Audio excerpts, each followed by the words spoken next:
Welcome to the Universal Solar Eclipse Guide. I am your host, Jack Kanak.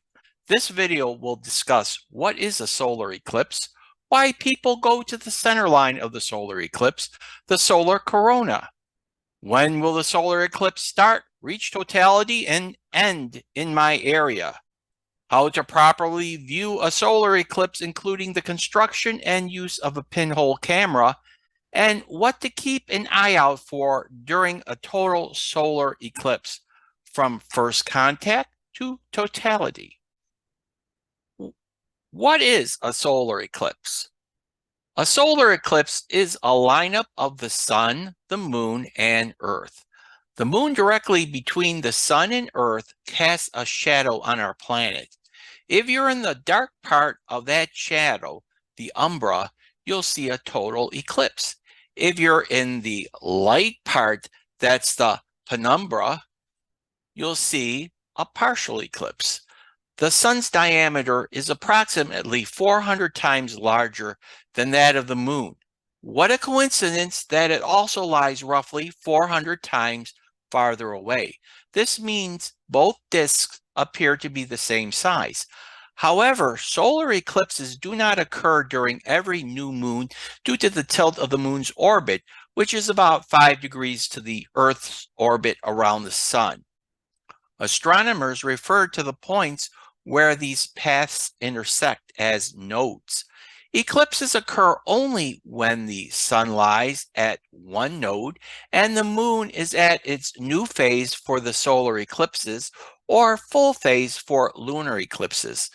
During most lunar months, the sun lies either above or below one of these nodes, resulting in no eclipse. Totalities during solar eclipses vary in length due to Earth not always being at the same distance from the sun and the moon not always being at the same distance from Earth. The Earth-Sun distance fluctuates by about 3%, and the Moon-Earth distance fluctuates by about 12%. Consequently, the apparent diameter of the moon can range from 7% larger to 10% smaller than the sun. Why go to the center line of the eclipse? The pinnacle of a solar eclipse experience lies in totality. It's during this fleeting moment that the celestial spectacle truly unfolds, the mesmerizing diamond ring effect, the awe-inspiring solar corona, the surreal colors painting our sky, and even the miraculous sight of stars appearing in broad daylight. It's the only time it's safe to remove your solar glasses. To witness the breathtaking diamond rings and the ethereal interval of totality between them, you must position yourself precisely on the center line. As the moon's shadow is spherical, being on the center line ensures you experience the full width of the shadows, resulting in the longest eclipse. The solar eclipse and the corona. The solar eclipse offers a rare glimpse into the sun's outer atmosphere, known as the corona, which is too faint to observe against the backdrop of the bright sun. Our sun is a dynamic star, constantly emitting a stream of charged particles and magnetic fields called the solar wind. These solar emissions, along with sporadic bursts of solar material known as coronal mass ejections, can affect Earth's magnetic field, precipitate particles into our atmosphere, and when intense, impact satellites. We can track these solar eruptions as they leave the sun. The key to predicting their occurrences may lie in studying their origins within the magnetic energy stored in the lower corona. Another enigma rooted in the lower solar corona concerns the extraordinary temperatures observed in the solar atmosphere. While the sun's visible surface or photosphere boasts a temperature of approximately 6,000 degrees Celsius or 10,832 degrees Fahrenheit, temperatures soar exponentially from 6,000 degrees Celsius to several million degrees Celsius in the corona and several more million degrees Fahrenheit. In the corona, that's just 500 kilometers or 311 miles above the photosphere. The sun's corona is much hotter than its surface, which is counterintuitive, as the sun's energy is generated by nuclear fusion at its core. Typically, temperatures decrease uniformly as one moves away from the heat source, akin to cooling down from a fire. However, the sun's atmosphere defies this norm. Scientists suspect that scrutinizing particle movement in the lower corona could elucidate the mechanism responsible for this remarkable heating. Through examination of the corona's composition, temperature, and particle speed, scientists can gain insights into its intricacies. Different colors observed during analysis correspond to various elements, such as nickel, iron, and argon, that have been ionized in the corona's extreme heat. Each element ionizes at a specific temperature, allowing scientists to decipher the thermodynamics of the corona more accurately.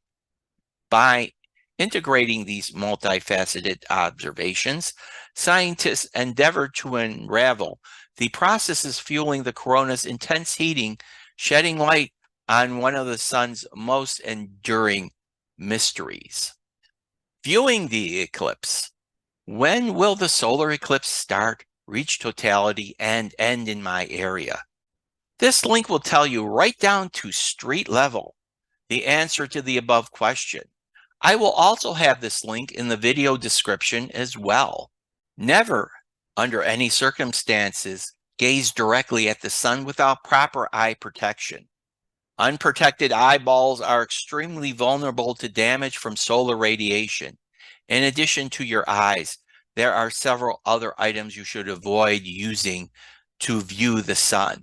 That is, sunglasses, Polaroid filters, smoke glasses, exposed color film, X-ray film, photographic neutral density filters.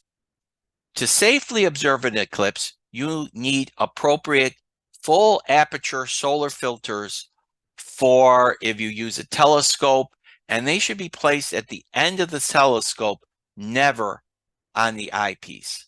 Commercial solar eclipse glasses are another safe option and can easily be obtained online or at local nature centers or museums. These glasses are not only effective, but also have a cool appearance. Eclipse glasses must meet the international standard of ISO 12312-2 certification. Now, I have the ISO 12312-2 glasses. And it does say on the back here, it does conform to those standards. However, under user instruction, this is very important. Inspect each time before use. Do not use anything like these glasses here if torn, damaged, or punctured. Do not use these with other optical devices like glasses. This is not a toy. Children should not use without adult supervision. Now, this is limited because these things are not heavy duty. These are limited to 3 minutes continuous use, intermittently for several hours. So you do not use them and just stare at them for minutes and minutes and minutes. They're not made for this. And especially if you have a diseased eye or after eye surgery, please do not use these glasses at all. What we're going to do is in a couple seconds, we're going to talk about making a pinhole camera. And the pinhole camera could also be used for young children, people that if you're afraid of looking directly at the sun, afraid that your glasses aren't, these glasses are defective in some sort of way. So we're going to talk about a pinhole camera. The last thing before I talk about the pinhole camera is some people, if you have welder's glasses rated number 14 or darker, you could use those as well. So let's get on to making a pinhole camera. Let's talk about the pinhole camera. It's a home-rigged indirect viewing method. If you have little kids, it's great. If you're afraid of using the solar glasses, it's great. This is what you do to make one. This is what you need. A cardboard box. I like shoe boxes. Any box is fine. Tin foil. Pair of scissors. Need some white paper. Scotch tape. And a piece of uncooked spaghetti. A pin. Or I have a nail. It makes a little bigger hole. It's easier to find. So let's get started and I'll show you how to make one. All of this information will be posted in the description. First, what you have to do is take your cardboard box, and with one of the smaller ends of this cardboard box, you're going to cut a piece of paper, and that's going to fit in the inside wall. This is your projection screen.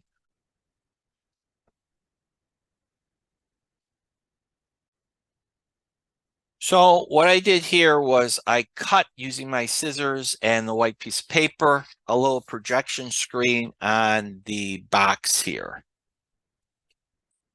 The corner. Now, the next step I'm going to take is I'm going to take a couple of holes and cut them. There's the projection screen. On this side, I'm going to cut holes at the far ends of the box on opposite sides.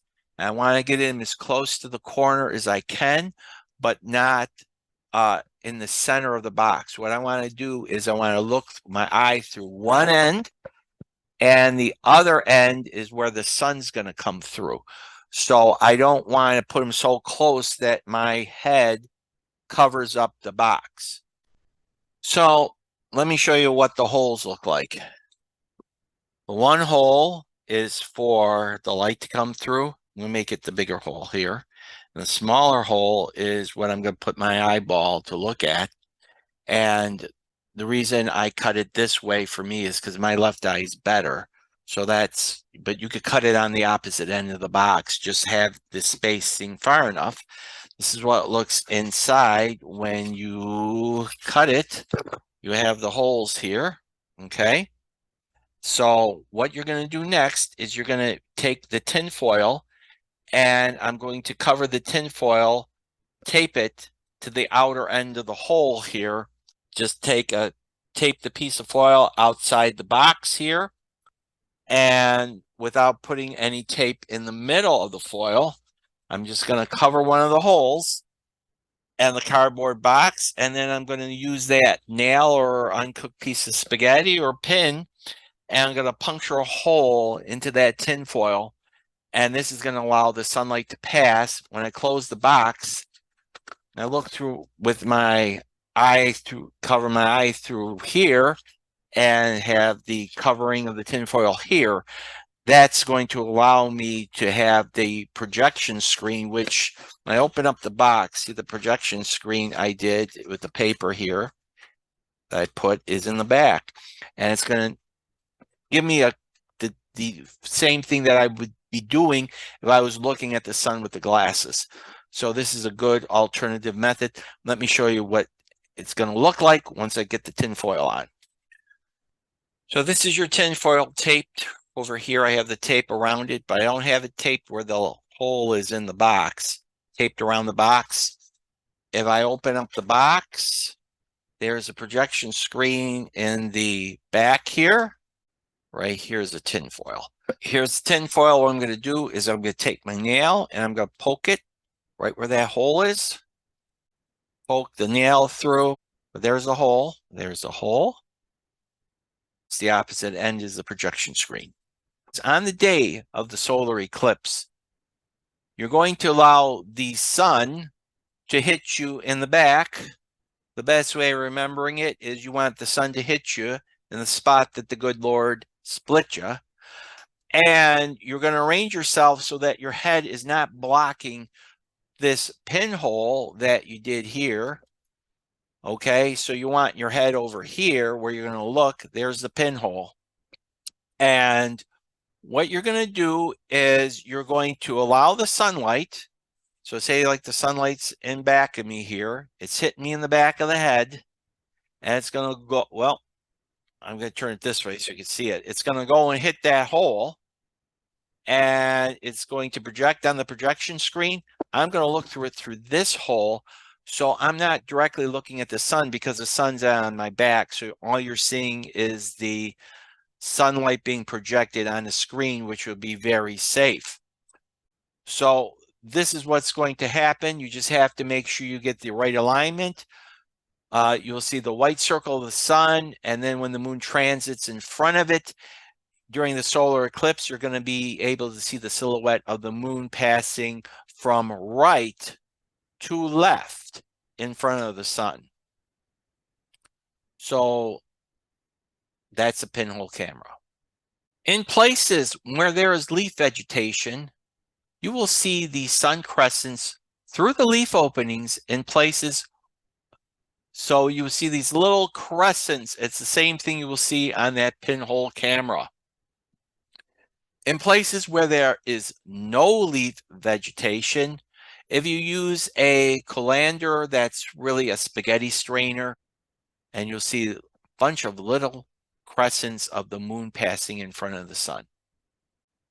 Here's what to keep an eye out for during a total solar eclipse from first contact to totality. First contact, the moon starts covering the western limb of the sun. Remember to use safe solar filters or the pinhole camera for viewing the partial phases of the eclipse. Crescent sun. Over approximately an hour, the moon gradually obscures more of the sun, resemble a cookie being eaten away. The sun appears as a narrower and narrower crescent shape. Look for light and color changes around the 3/4 mark. Sharper shadows begin to emerge as the sun's disk shrinks, creating a smaller, more defined light source. If you're surrounded by trees, watch as their leaves act as the pinhole cameras that we talked about earlier, projecting hundreds of crescent suns in their shadows. About 15 minutes before totality, when 80% of the sun is covered, the light level begins to noticeably decrease, accompanied by a quickening pace. The landscape takes on a metallic gray-blue hue. Watch for animal, plant, and human behavior. As sunlight diminishes, animals may exhibit signs of anxiety or behave as if nightfall has arrived. Some plants may close up. Observe how people around you are affected. Nature will respond. Depending on your location, you may experience peculiar phenomena as totality approaches. Keep an eye out for a resemblance to the onset of night, although not identical. Areas around the horizon may remain lighter than the sky near the sun. Shadows will appear different. Listen closely. Typically, any breeze will fade, and birds, many of which will come into roost, will cease chirping. It becomes quiet. You may also notice a temperature drop of 7 to 9 degrees Celsius or 10 to 15 degrees Fahrenheit. Keep your senses alert and experience the wonder of nature's spectacle during a total solar eclipse. As totality approaches during the eclipse, several remarkable phenomena unfold. Gathering darkness on the western horizon approximately 5 minutes before totality, the shadow cast by the moon causes the western horizon to darken, akin to the approach of a silent giant thunderstorm. Temperature drop. As sunlight diminishes, there may be a noticeable drop in temperature. Shadow bands. A minute or two before totality, ripples of light may flow across the ground and walls as Earth's turbulent atmosphere refracts the last rays of sunlight. Thin crescent sun. Only a sliver of the sun remains visible, gradually thinning until The corona emerges about 15 seconds before totality as the sun becomes the thinnest of crescents. The ethereal corona begins to emerge. Diamond ring effect. That's the picture you're looking at. As the corona emerges, the crescent sun shrinks to a hairline sliver, performing a dazzling bright diamond ring before fading into the next slide, which are Bailey beads. About 3 seconds before totality, the remaining crescent of sunlight breaks into a string of beads along the eastern edge of the moon. These are the last few rays of sunlight passing through deep valleys at the moon's limb, creating a momentary effect of jewels on a necklace. Quickly, one by one, Bailey's beads vanish behind the advancing moon as totality begins. The shadow is approaching. Concurrently, the moon's dark shadow in the west continues to grow, rushing forward to envelop your surroundings. Second contact. The totality begins. The sun's disk, which is the photosphere, is completely covered by the moon, allowing viewers to safely remove their solar filters and directly observe the eclipse. Prominences and chromosphere. For a few seconds after totality begins, a thin strip of vibrant red chromosphere is visible at the sun's eastern limb. This is what we're showing here, along with vivid red prominences stretching into the corona. The corona extent and shape. The corona and prominences vary with each eclipse. Observers can look for loops, arcs, and plumes tracing solar magnetic fields. Planets and stars visible. Venus and Mercury are often visible near the eclipsed sun because they're inner planets, along with the other bright planets and stars, depending on their position and the sun's altitude above the horizon. Landscape darkness and horizon color. Each eclipse creates its own level of darkness, with twilight orange and yellow colors visible at the far horizon beyond the moon's shadow. End of totality approaching. The western edge of the moon begins to brighten. Vividly red prominences and chromosphere reappear, signaling the end of totality in seconds. Third contact. Totality is over as one bright point of the sun's photosphere appears along the western edge of the moon.